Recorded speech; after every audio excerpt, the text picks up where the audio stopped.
This is Daily Blast Live. We're talking about what you're talking about. You all ready for this? This is a sham. No. Y'all, just stop. Get real. Welcome to DBL. Hello, cutie patooties. We're going to get cutie patooties out to you guys. As I'm sure you've all heard, for the first time in history, a former president is facing federal criminal charges. So check out the cover of the New York Daily News, showing Trump with the headline, "Indicted Again." Meantime, the New York Post went with this headline, "Hail to the Thieves," referring to both Trump and President Biden. Now, former President Donald Trump is expected to turn himself into this federal courthouse in Miami next Tuesday. He is facing 7 criminal counts in connection with his handling of classified documents. Now, some of the charges, I'm just going to paint you a quick picture, include retaining classified documents in violation of the Espionage Act, conspiracy to obstruct justice, making false statements, and 4 other charges. In a video posted to his social media, Trump is maintaining his innocence. Let's take a look. They can't stop because it's election interference at the highest level. There's never been anything like what's happened. I'm an innocent man. I'm an innocent person. DBL Nation, we want to hear from you. Do you think Trump will be found guilty or not guilty? We're going to leave this poll up the whole time we talk, so take your time, but I want you to vote. Go to dblvote.com to weigh in. What do you think of these charges and the likelihood that Trump could actually go to prison? Now, if you add all of these up, it comes out to about 75 years in prison if he is found guilty of every single one of them.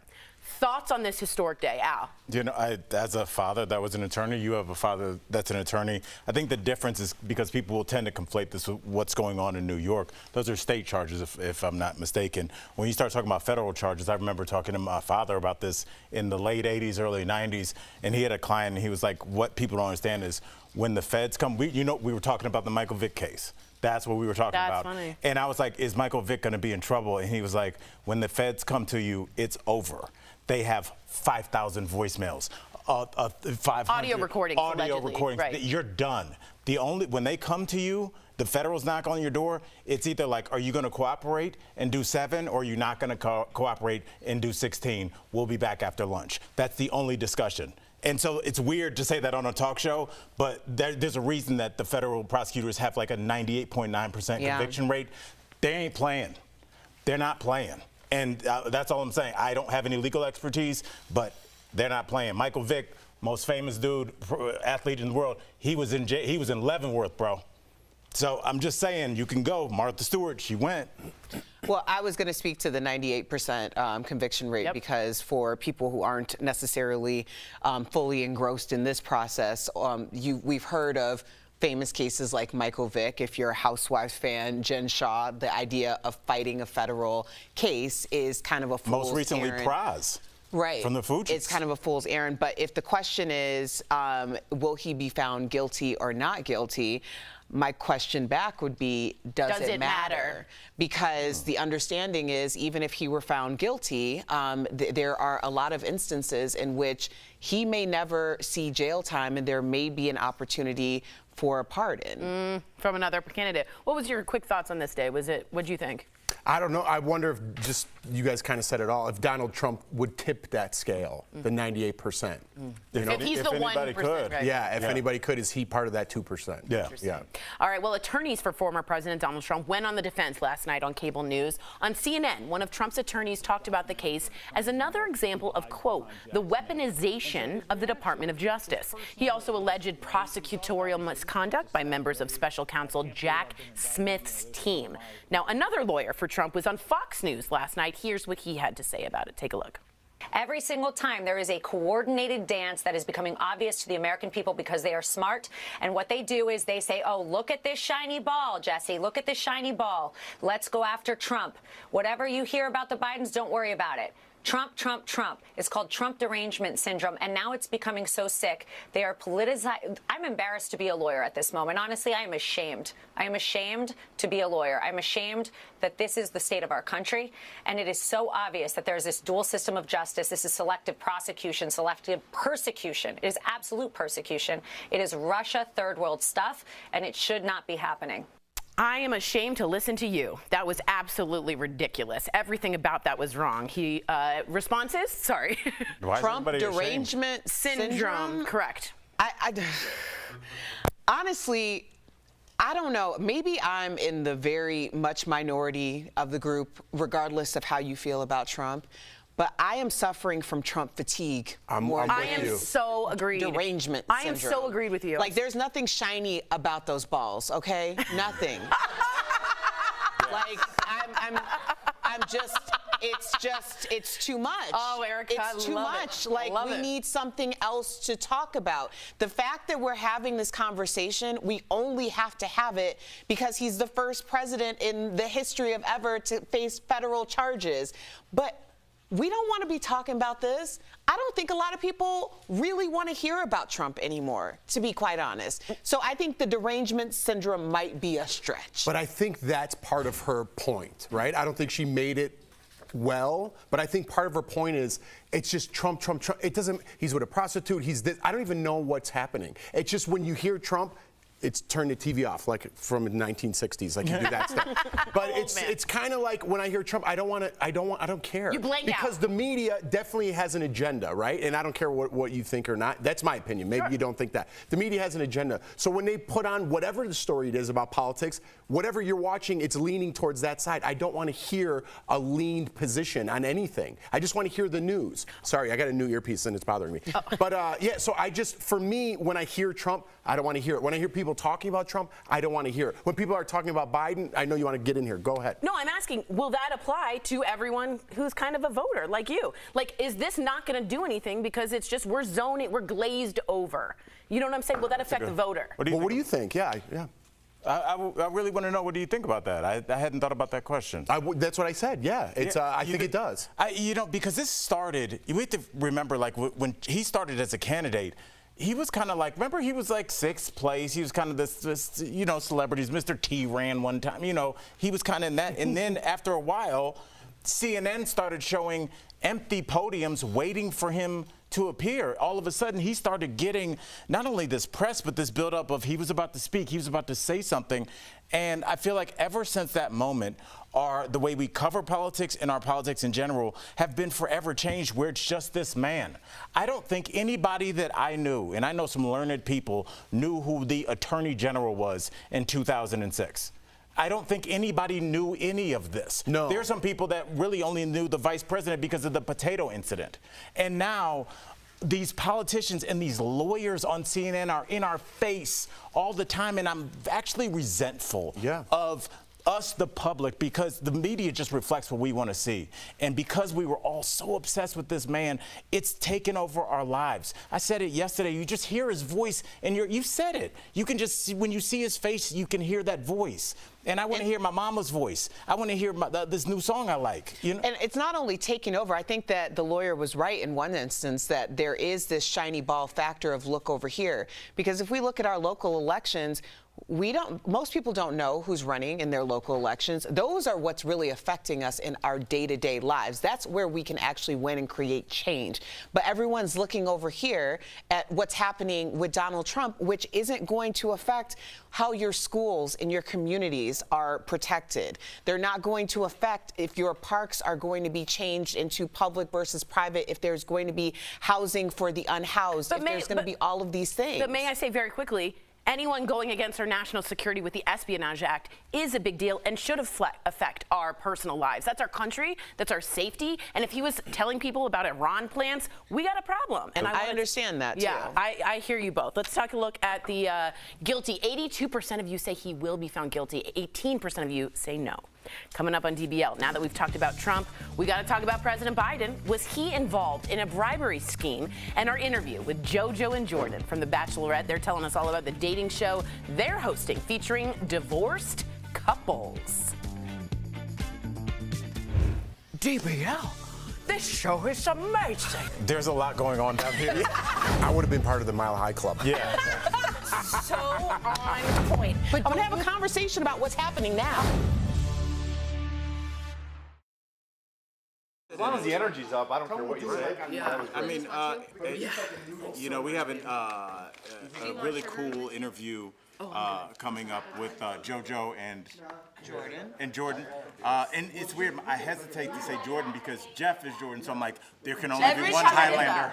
So yeah. I think Jeff and Jordan. Yeah, but it's like Erica. You know, they're going to be talking about a show that centers around divorced couples, and you said that you could have gone on there with your ex, and I think I could have gone on there with my ex now because we're such good friends. Yeah. And so honest with each other. I think we could do that. Yeah, this would definitely, when they were talking about the premise of the show, and you'll find out more, but it is divorced couples, and I was like, oh, that's so interesting, because that would have been a show that my ex and I could have gone on, because the way that we split was so, like, it was very amicable, like, we helped each other move out.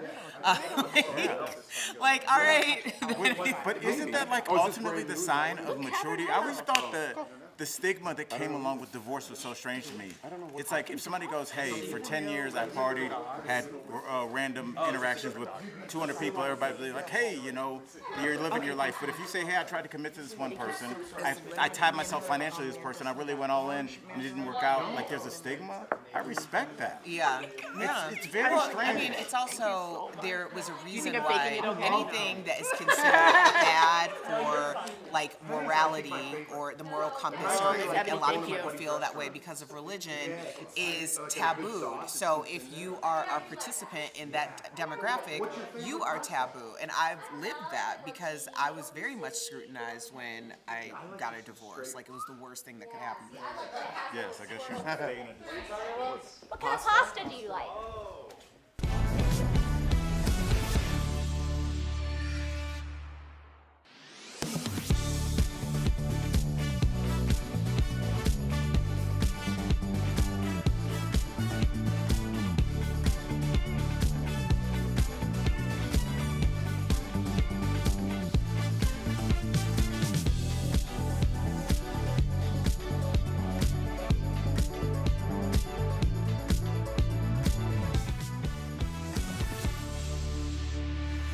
Welcome back to DBL. What about President Biden? Some of you are asking that to your TV. We're going to answer you. That's what a lot of Republicans are saying today after President Trump was indicted. House Republicans are alleging that President Biden was involved in a bribery scheme. They say that they've seen an unverified FBI document from a credible source that claims he and his son Hunter Biden both received a $5 million payment from a Ukrainian oil company to help call off an investigation into the firm. The president was asked about this yesterday. Let's listen to what the president had to say. Bribery allegation. Congresswoman Nancy Mace says there's damning evidence in the FBI file that you sold out the country. Do you have a response to the congressional Republicans? Where's the money? I'm joking. Mr. President, it's a bunch of malarkey. Malarkey. Always loves those references. So what do we all think about this? First thoughts about the Hunter Biden. Does anyone want to jump in on this? I'll just say this. It's funny because I was talking to Eli last night on the phone, but I remember. Is that your son? That's my son, okay. Yes. When Biden was initially running, I told you guys this off camera, and his tour bus was like the No More Malarkey tour. Hilarious. And my son asked what it was because he thought he was young. He'd never heard that word. He thought it was like a curse word. And he was like, Dad, I don't want to say it, but what does that mean? Every time I see malarkey, I think about that. I think of your son, I just wonder if you can have it both ways, because part of the Hunter Biden issue is that this laptop and some of the things that have unfortunately leaked, because I do think it is revenge porn, have been him engaging in hardcore drug use and somebody that looks like they're at the gate of death. So I'm like, can that person also broker a deal? I don't know. Maybe he sobers up and gets it together. I don't know. But it just seems like that can be the same person, just using my logic. Yeah, obviously, if this is true, then it needs to be, there needs to be justice. That being said, I think that we have a precedence for the idea of a sitting president being put on hold in terms of coming to justice while he's a sitting president. I'm asking you, Tori, because you would know more than I. It's an odd thing to go after a sitting president. They have some kind of privilege that overrides it, meaning in some ways, if you are a sitting president, you are in a way above the law in that way. But I will also offer the fact that Hunter Biden does not have any power. He is not in the administration. He is not part of the Biden's role in the cabinet in anything whatsoever. If he did this, and I think he overstepped. I've researched this, and I think he's overstepped. In what way? In what way of going too close to the Ukrainian oil company? I absolutely do. And there should be an investigation, of course. But to say it's the same is a false equivalency of, let's say, a Jared Kushner or an Ivanka or anyone else, because they were senior members of a White House administration where they had actual power, especially with best friends like Mohammed bin Salman, you know what I mean, of Saudi Arabia. So I want to make that clear. Hunter didn't have any power. Did he do wrong? We absolutely should find out. But there is a difference. But isn't influence power as well? Yes, absolutely. Very true. There's just no tangible saying he had a role in the architecture of this administration. But you're absolutely right. Influence is important. And I want this found out. I want this found out. All right. I want this found out. We'll be right back. You should have been sitting in front of a fireplace saying I want that. this found out. We'll be right back. I said it.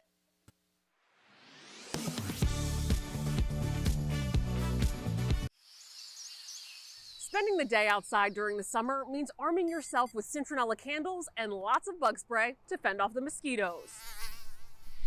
But is there a better way to keep those bloodsuckers away? This Instagram video, with nearly 500,000 views, claims that bubbles will do the trick. But is that true? Let's verify.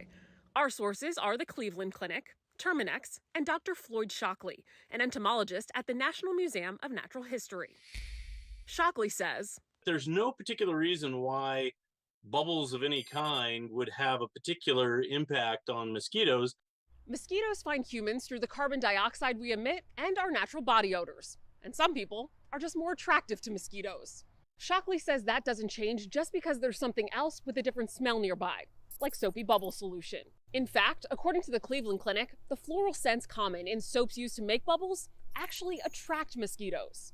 So we can verify, no, bubbles do not repel mosquitoes. But if we look back at that viral video, there is something that could help keep the mosquitoes away. The bubble machine. But it's not because of the bubbles. It's the fan. Mosquitoes don't like flying in wind. They're not very good at it. And so that has been shown to sometimes reduce the number of mosquitoes in a particular area. Terminex, a pest control company, says fans can disperse carbon dioxide and odors that mosquitoes use to locate you. With your Verify, I'm Adiante Till.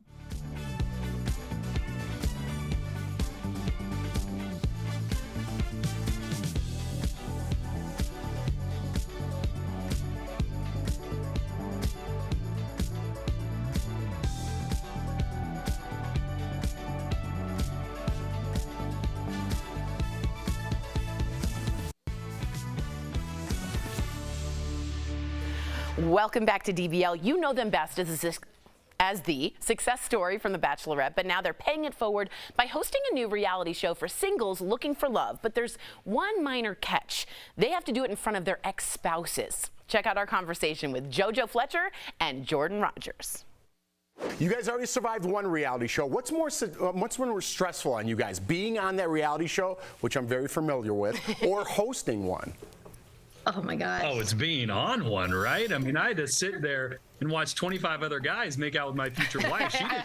Good point. I knew it, so. So I was good.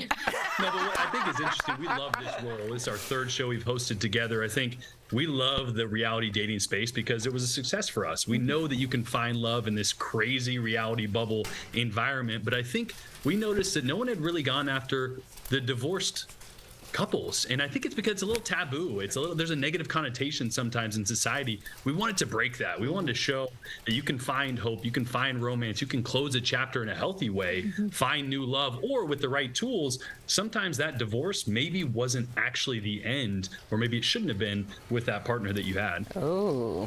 Huh. Cliffhanger. So we heard there's going to be exercise competitions on the Big D. So Jordan, as someone who had to actively compete for love on a show, which of these exercises do you think will make people squirm?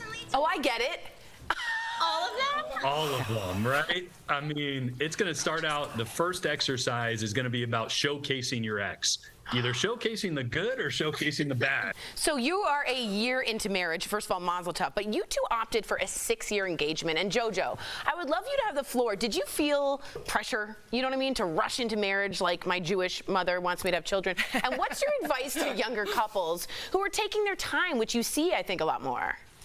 You know, I will tell you, right after you get off of a show like The Bachelorette, you feel so much pressure to be perfect, to have this, you know, excellent relationship right out the gates, that you should get married right away.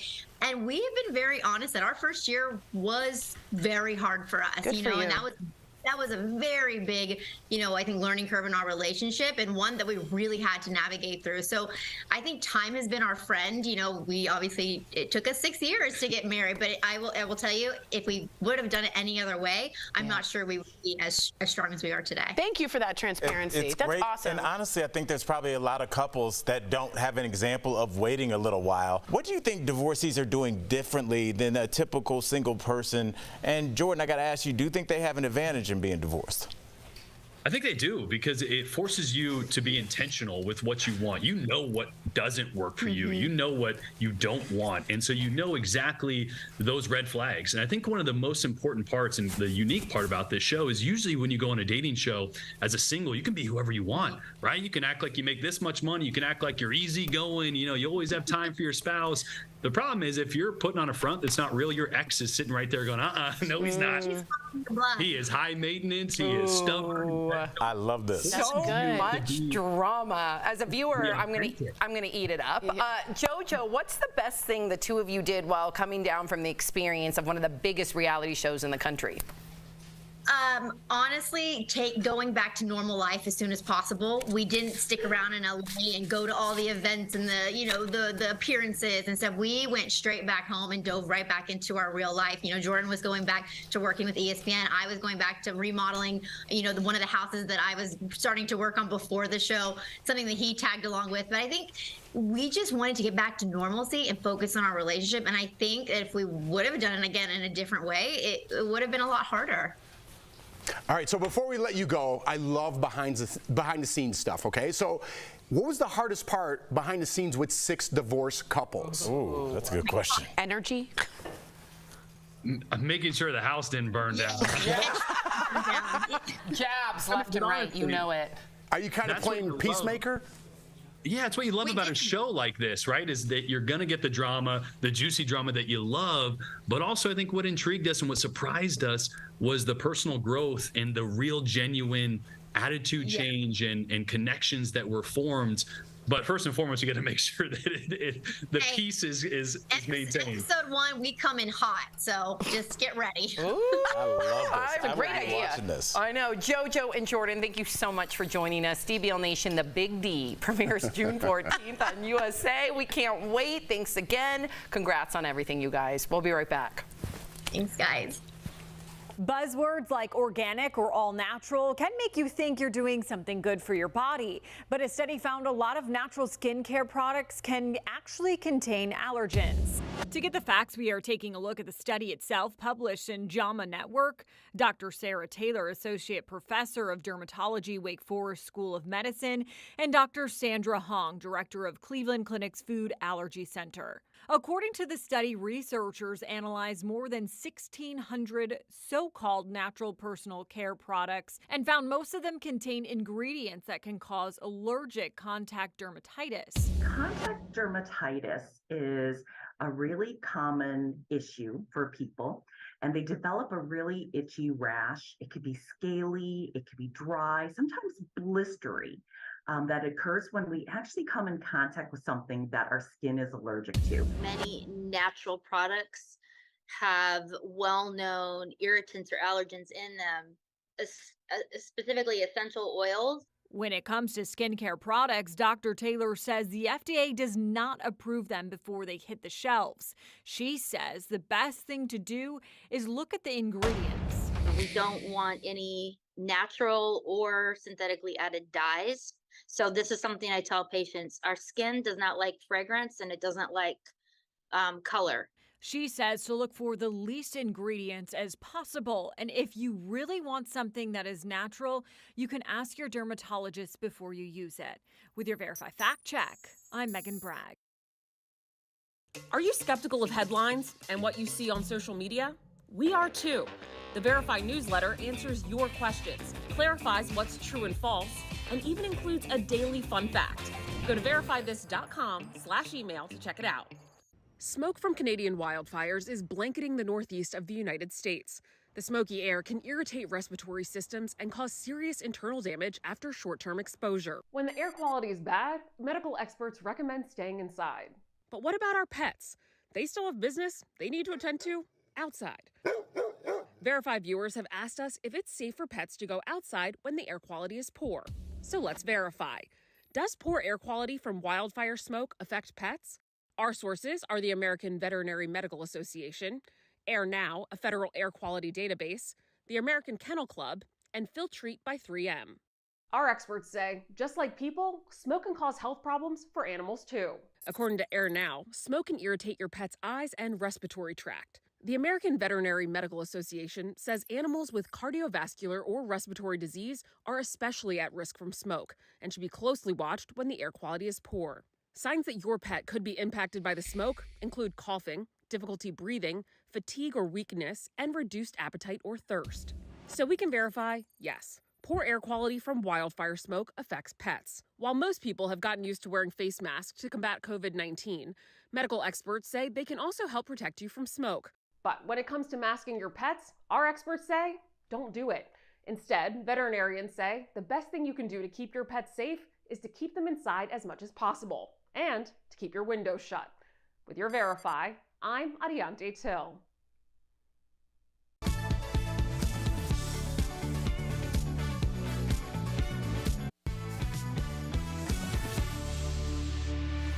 Welcome back. Did you know there's some things you can do that might be slowly killing your car? Oh, that's aggressive. That's today's Auto Alert, sponsored by Ox Car Care. First up, do not ignore the check engine light. We've all done this, but the longer you run with your car with the light on, the more expensive the repair could get. Next, overloading the vehicle. Is that me? Get a lot of junk in your trunk? Clear things out and didn't read the next line, did you? And help distress with less weight. That is me. And finally, not replacing the air filter. We all let this one slide the most, but a clogged filter leaves your engine with less air and more heat. Ox Car Care is dedicated to providing you with an amazing auto protection plan experience that works with your budget. If you're looking for better car care, give them a call. 1-800-687-1821. Excuse me. How about everybody's car? Messy? Not. I like my car clean. You like a clean. I keep it. I don't like clutter. I don't like it. I like my house looking like a spy lives there. I like it. Jason Bourne lives there. Yeah. What about you? I told you when I got my car like detailed and stuff, because it's 10 years old and I wanted to like give it some love. You know, I was like, oh, this poor car, it still shows up for me. Good for you. And you? I like a clean car, but I have 2 children, so that's impossible. You know what's going to be sad though? When they get older and it's not as messy, you're like, I miss the toy. Oh. It's so like the Cheerios, no more Cheerios. But when on the they're ground. young, you're just like, will somebody clean this place up? It's a full circle. It's amazing every time you clean it that there's a French fry in there. It's like I got that last time. Have you ever eaten it? Are you crazy? Ew. I'm asking if he's ever eaten it. You shouldn't have asked that. That's insane. That is gross. You all have a great day. Have some extra fries for me, all right? See you Monday. Bye, guys.